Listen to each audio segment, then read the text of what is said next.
Welcome to Let Me Fix This. Enjoy the video. You start by opening YouTube and signing in so preferences stick. Pick the video or playlist you intend to run in background.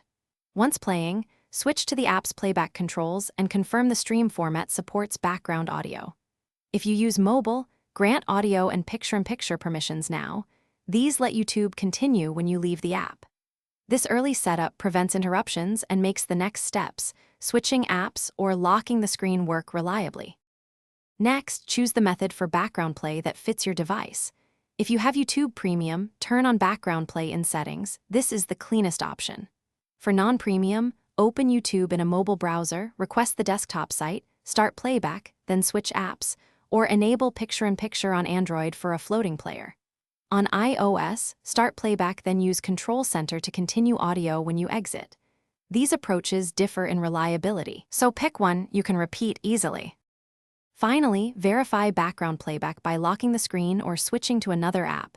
You should hear continuous audio. If playback stops, reopen YouTube, then use Control Center or notification controls to resume. On Android, re-enable picture-in-picture or relaunch the tab.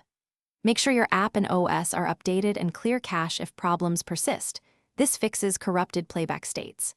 If nothing works, try toggling Bluetooth or disconnecting paired devices, since some audio routes interrupt. Thanks for watching. If you found this helpful, don't forget to like and subscribe.